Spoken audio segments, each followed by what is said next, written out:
ये बहुत खौफनाक विजुअल्स हैं, ये इतने खौफनाक विजुअल्स हैं कि दिमाग सुन्न हो जाता है। पाकिस्तान में दो जहाज के बीच में मिड एयर कोलिजन हुआ है, दोनों ही J-10C है। ईंट से ईंट बजा रहे, इसी को कहते हैं ईंट से ईंट बजाना। ये चीज कहां हुई? ये चीज हुई कामरा में, PF मिनास। ठीक है, पूरी दुनिया में पाकिस्तान का मजाक उड़ना शुरू हो गया है। अमन के जमाने में करनी होती है। ये नहीं होता कि जिस जंग विसल बजेगी जंग की तो आप कहेंगे ले आओ जी J-10 ले आओ। 2 J-10Cs, then it's a matter of worry, क्योंकि यार दोनों तो चाइनीज ओरिजिन एयरक्राफ्ट हैं, both of them should be able to pick up each other.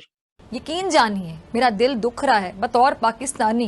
जो पाकिस्तानी स्टूडेंट्स हैं, बांग्लादेशी स्टूडेंट्स भी उसमें शामिल हैं। पाकिस्तानी और बांग्लादेशी स्टूडेंट्स के वीज़ाज बहुत सारी यूनिवर्सिटीज़ ने यूके में, जो यूके की यूनिवर्सिटीज़ हैं उन्होंने बंद कर दी हैं। क्या वजूहत? रशियन प्रेसिडेंट पुतिन आए इंडिया और ये तकरीबन 3-4 साल के तातुल के बाद ये विजिट हुआ। सबसे बड़ा सवाल जो इस विजिट के बाद सामने आता है वो ये कि इस विजिट से इन दोनों ने किस किस को क्या पैगाम दिया। ये है कि आसिम मुनीर इस वक्त खौफ के अंदर वाज़े तौर के ऊपर मुब्तला दिखाई देता है। और ये बात मैं क्यों कर रहा हूं? मैं इसलिए कर रहा हूं क्योंकि आसिम मुनीर को लेके ISI एक इंफॉर्मेशन ऑपरेशन हैंडल जो ISI मीडिया डिवीजन के हैं वो बहुत सी बातें कर रहे हैं और पैगाम मार्केट के अंदर छोड़ रहे हैं। जय हिंद दोस्तों, एक बड़ी खबर है कि पाकिस्तान के 2 फाइटर जेट J-10C आसमान में आपस में टकराकर विस्फोट में खत्म हो गए हैं। इसी पर पाक मीडिया की बेचैनी और वीडियो के अंत का रिएक्शन। अगर आपको सही लगे तो लाइक और सब्सक्राइब करके कमेंट में लिखिए जय हिंद। इंटरनल ऑडिट्स करते हो, जाके चीजें देखते हो, भैया क्या है वहां पर, तो चाइनीज भी होंगे कि यहाँ पर जाके भाई क्या हो रहा है, व्हाट इज हैपनिंग। जिधर हमें जितना डैमेज हुआ है हमें पता नहीं चलता है कि हम जीत गए हैं या हार गए। पाकिस्तान में दो जहाज के बीच में मिड एयर कोलिजन हुआ है। एक खबर आई कि भैया एक J-10C है और एक F-16 है, दूसरी खबर कहती है भैया दोनों ही J-10C है। ये चीज कहां हुई? ये चीज हुई कामरा में, PF मिनास।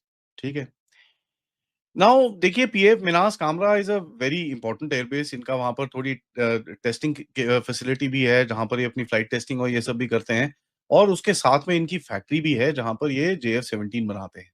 बनाते क्या है मतलब, स्क्रू ड्राइवर गिरी करते हैं। इनका जहाज डब्बों में आता है, और पाकिस्तानी डू इज डब्बा का कवर निकालते हैं, नट बोल्ट टाइट करते हैं और उसको उड़ाते हैं, और कुछ नहीं करते ये लोग।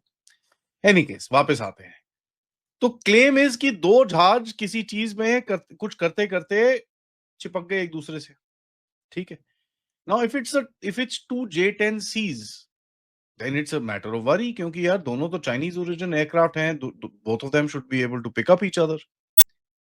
अगर एक J-10C है और एक F-16 है, फिर भी समझ में आता है, because both of them are not connected with each other, data links are not connected and वो सब चीजें हैं।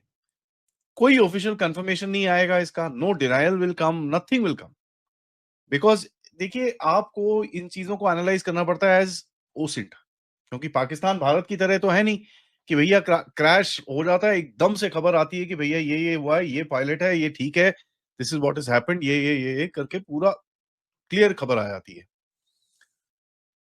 तो जब आपको ऐसी चीज को स्टडी करना होता है, आपको ये जो बेस मैंने आपको बोला कामरा, इसमें एक्टिविटी क्या चल रही है, सॉटी रिदम्स कैसी चल रही हैं, रोटरी विंग की एक्टिविटी अलेजेड क्रैश साइट के ऊपर कुछ दिखी है, हैंगर वहां पर अंदर बेस एक्टिविटी क्या दिखी है, is there being flying after that और नॉट, तो ये चीजें आपको थोड़ा सा बताती है। देखिए, जब अलग क्रैश होगा तो कंप्लीट रेडियो साइलेंस करा जाएगा ऑन दिस पर्टिकुलर सब्जेक्ट। सबको बोला जाएगा एक सेकंड के अंदर, भैया just shut up, don't talk about this. क्योंकि होता क्या है, इवन इफ कोई सुन रहा है, एनिमी होते हैं वो सुन रहे हैं, suddenly if they pick up on all this stuff, you've had it, आपके पूरे कोड्स भी गए और ऊपर से आपकी इंफॉर्मेशन भी गई। कई बारी क्या होता है, अगर बेस के पास कहीं पे गिरा हो तो रिस्ट्रिक्शन हो जाती है फ्लाइट्स की। ठीक है, उसके बाद फाइटर्स के अंदर होता है, जैसे अभी तेजस के साथ हुआ, तो एकदम से एक लहर सी दौड़ती है, बट एग्रेसिव मैन्यूवरिंग को जरा थोड़ा सा बोलते हैं ठंडे हो जाओ, just for the next couple of days, till the time we don't know what the fault was, तब तक जस्ट काम डाउन। तो यू डू मैनूवर्स, बट एकदम हाईली एग्रेसिव मैनूवर्स नहीं करते आप। इंटरनल ऑडिट्स करते हो, जाके चीजें देखते हो, भैया क्या है वहां पर, तो चाइनीज भी होंगे कि यहाँ पर जाके भाई क्या हो रहा है, what is happening. Search and rescue operations होते हैं जहां पर हेलीकॉप्टर्स यूज में आते हैं, फायर के यूज में आते हैं, तो ये सब चीजें भी होती हैं। अब पाकिस्तान है, मेरे को पता नहीं इनका SOP क्या है कि फायर वायर को बुलाएंगे भी नहीं, क्योंकि अब भैया अफसराने पाक का वहां पर तो नाक कट जाएगी अगर फायर वाले को आके कुछ करना पड़े। सो आप यहाँ पर देखेंगे कि इस टाइम पे जो मैंने अभी तक पिकअप करा है अराउंड दैट एयरपोर्ट, कुछ हुआ है, ठीक है, समथिंग इज हैपेंड, क्योंकि there is suppression of communication which is happening. या तो ये एक गिरा है, या डैमेज हुआ है किसी एक्साइज में, या फिर जो एवरीबॉडी इज सेइंग कि मिड एयर टांग बोलते हैं ना, घंटी बज गई है। There was a scramble noted, और ये इनके वहां पर काफी इनके चैटर में मैंने चेक करा जाके, एक एक 2-3 हेलीकॉप्टर लो एल्टीट्यूड में साउथ वेस्ट वहां से उड़े, 25-30 मिनट तक उड़ के वापस आए हैं। So they followed a certain pattern. अब ये पैटर्न क्या होता है कि जिस एरिया के अंदर जहाज गिरा हो वहां पर जाके दे विल सी ना होता क्या है। If there is a two ship formation doing something with each other, अगर वही दोनों को हाथ लगी है तो बड़ा मुश्किल हो जाता है ढूंढना, अनटिल अनलेस लोकल कॉल्स आए और ये सब चीजें आए आपको। एक अकेला किसी पहाड़ में कहीं जाके गिरा है, again it becomes very difficult. So you have to go retrace the steps and see कि भैया यहाँ पर हमने लास्ट ट्रैक किया था, यहाँ से कहाँ जा सकता है। He was flying eight 800 kilometre an hour. तो उस पॉइंट से अगर आप एक 800 किलोमीटर एन आवर का अगले 3-4 मिनट का आप लगाओ कि अच्छा भैया वो 10,000 फुट पे था, उसको इतना टाइम लगेगा नीचे आने में, तो इतने टाइम पे 800 किलोमीटर के स्पीड में वो इस पॉइंट से कितना दूर जा सकता है। And then you kind of search pattern बना के आप इसको सर्चिंग शुरू करते हो। और जो पाकिस्तानी स्टूडेंट्स हैं, बांग्लादेशी स्टूडेंट्स भी उसमें शामिल हैं, लेकिन जाहिर है हमारा ताल्लुक तो ज़्यादा, हम कोशिश करेंगे कि पाकिस्तान के साथ जो लिंक्ड मौजूआत हैं उन पे बात करें। पाकिस्तानी और बांग्लादेशी स्टूडेंट्स के वीज़ाज बहुत सारी यूनिवर्सिटीज़ ने यूके में, जो यूके की यूनिवर्सिटीज़ हैं उन्होंने बंद कर दिए हैं। क्या वजूहत हैं और इसके असरात क्या पड़ेंगे, अब इस पर हम बात करेंगे आज के इस व्लॉग में।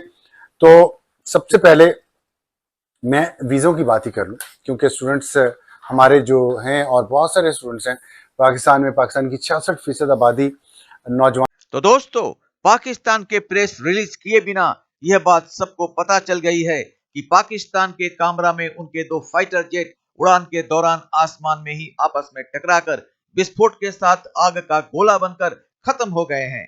ये पाकिस्तान के लिए एक बहुत बड़ा सदमा देने वाली घटना है।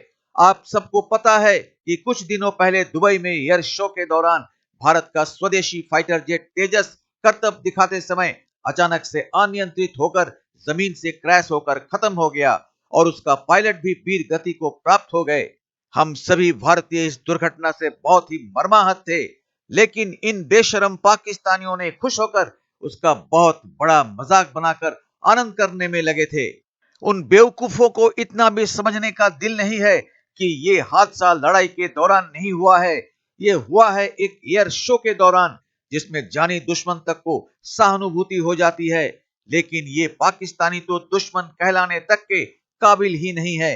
गंदे नाले के कीड़े भी इनसे बेहतर होते हैं। आज उसी पाकिस्तान से इस दुर्घटना से मातम छाया हुआ है। हम भारतीय भी इस दुर्घटना में शिकार पायलट्स और उनके परिवार के प्रति संवेदना रखते हैं। पाकिस्तान अपनी तरफ से इस घटना को पूरी तरह से दबाने की कोशिश करता रहा, लेकिन आज के युग में यह असंभव है। ये दोनों J-10C चीन के द्वारा बनाए हुए फाइटर जेट थे, जिन पर पाकिस्तान को बहुत नाज था।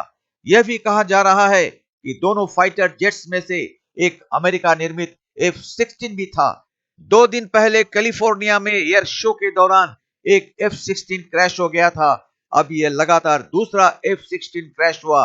पाकिस्तान ने इसे अपनी तरफ से बहुत छुपाने की कोशिश की, लेकिन कुछ एक्टिविटीज ऐसे होते हैं जिससे कुछ तो पता चल ही जाता है। जैसे कामरा में कुछ हेलीकॉप्टर्स चक्कर लगाते पाए गए। अभी तक फाइटर जेट्स का इस इलाके में प्रैक्टिस एयर शॉट्स भी बंद हैं। तो पाकिस्तान अगर दूसरों पर हंसोगे तो उसका दर्दनाक परिणाम तुम्हें भी झेलना ही पड़ेगा। तो मिलते हैं अगली वीडियो में, तब तक जय हिंद, जय भारत।